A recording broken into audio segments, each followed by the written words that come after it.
तुलना से करो।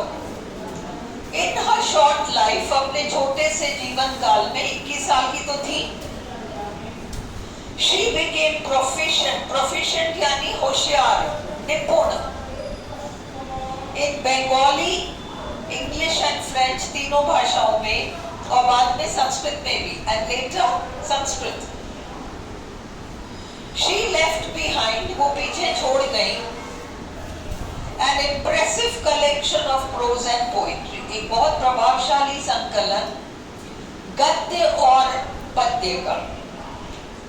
हर टू नॉवेल्स, उनके दो उपन्यास, एक तो बियांका जो अधूरा है, अधूरी रचना है, अनफिनिश्ड है, और बियांका नाम के नॉवेल का दूसरा नाम है the young Spanish maiden.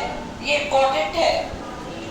Bianca के बारे में दो चीजें आपको पता होनी चाहिए, नॉवेल है, अधूरा नॉवेल है, और उसका दूसरा नाम है the young Spanish maiden.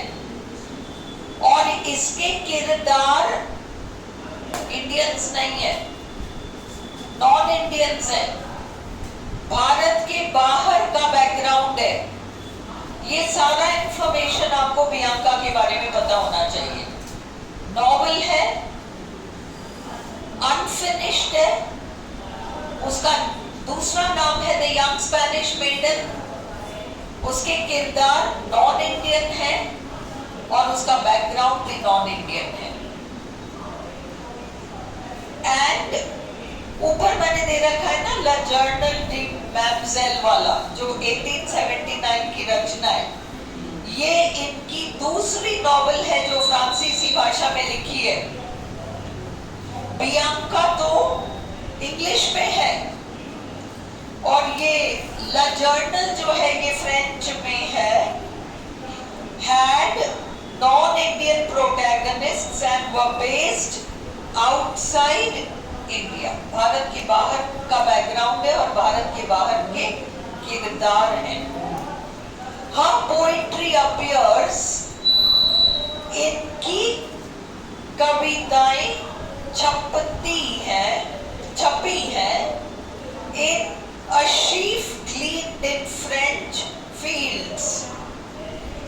A sheaf gleaned in French fields में, consisting of translations into English of French poetry. इन्होंने फ्रेंच पोइट्री, फ्रांसीसी पोइट्री को इंग्लिश में ट्रांसलेट किया है।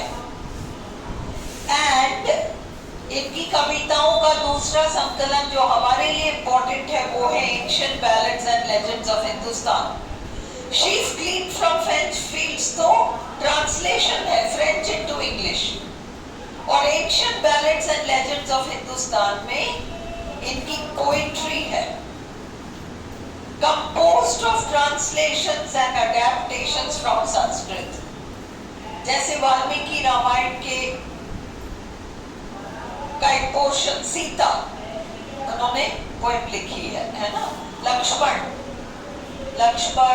सीता, ये सब रामायण बैकग्राउंड वाली पोएम्स हैं।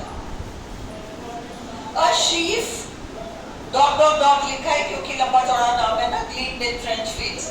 A sheaf gleaned in French fields 1876 की रचना है। उनके जीवन काल में पहली बार छपी, फर्स्ट टाइम जब छपी तो उसका कोई इंट्रोडक्शन नहीं था। Was published, वो छपा without a preface or introduction, इसका कोई इंट्रोडक्शन नहीं था।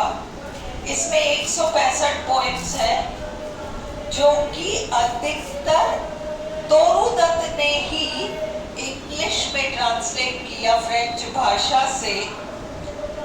एक except for one long poem composed bye हर, याद रखो 165 पोएम्स हैं, उनमें से एक पोएम उन्होंने खुद ने लिखी है, बाकी अनुवादित है। अधिकतर अनुवाद उन्होंने खुद ने किया। 8 पोएम्स उनकी बहन ने अनुवादित किया। 165 टोटल पोएम्स हैं, उसमें एक पोएम उन्होंने खुद ने लिखा है, ट्रांसलेशन नहीं है, खुद की रचना है, मौलिक रचना है। बाकी इन्होंने ट्रांसलेट किया है फ्रेंच से इंग्लिश में, और उनमें से 8 इनकी बड़ी बहन ने किया।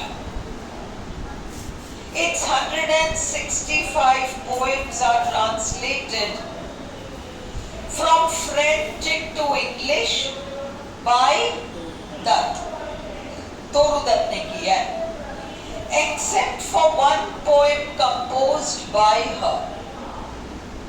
बस एक कविता उन्होंने खुद ने, उनकी मौलिक रचना है, पोएम का नाम ब्रैकेट में दिया है। एंड 8 poems, ये 81 नहीं है, 8 में गोला लगा लो, 8 poems, पी का डंडा है वो, नहीं दिख रहा? 8 poems translated by her sister, 8 poems उनकी बहन ने ट्रांसलेट किया है। The collection, ये पूरा का पूरा संकलन एक बहुत फेमस क्रिटिक के निगाह में आई। The collection came to the notice of Edmund Gosse. Edmund Gosse in 1877, who reviewed it favorably, जिन्होंने इसके बारे में बहुत अच्छा लेख लिखा एग्जामिनर नाम के पत्रिका में, in the examiner that year, उस साल। Sheath saw a second edition in 1878। Sheath दोबारा छपा 1878 में, और उसका तीसरा संकलन 1880 में छपा, पर Dutt lived to see neither of these। उन्होंने बाकी दो बाद में जो छपे उनको नहीं देखा, उनके मरणोपरांत वो छपे हैं। दूसरे संकलन में 44 नई पोएम्स जुड़ी हैं, एडेड 44 पोएम्स, सारे नए तोरू दत्त के।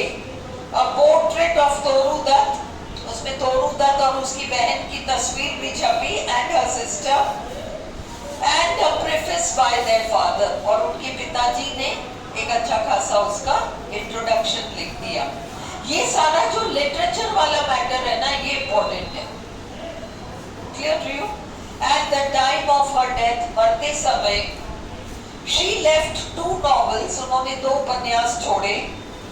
एक तो वो जर्नल डी वाला, पब्लिश्ड पॉस्ट्यूमसली, जो मरणोपरांत छपा इन 1879। ये पहला उपन्यास था इन फ्रेंच, एक भारतीय महिला द्वारा, by an Indian writer, and Bianca और द यंग स्पेनिश मेडन, ये भी इनकी रचना है। In addition to an unfinished volume of original poems in English and Sanskrit translations, अनुवाद इन्होंने खूब किए, जिसका नाम है Ancient Legends and Ballads and Legends of Hindustan। The last were among writings, ये जो थी Ancient Ballads and Legends of Hindustan, तोरू दत्त के मरने के बाद उनके पिताजी को मिली और उन्होंने उनको इकट्ठा किया। Discovered by her father after her death in 1877. Some well-remembered poems from the volume include A Sea of Foliage, The Lotus, Sita, R. Casuarina Tree। इतना सा तोरू दत्त के बारे में याद कर लो। वीडियो बंद कर दो।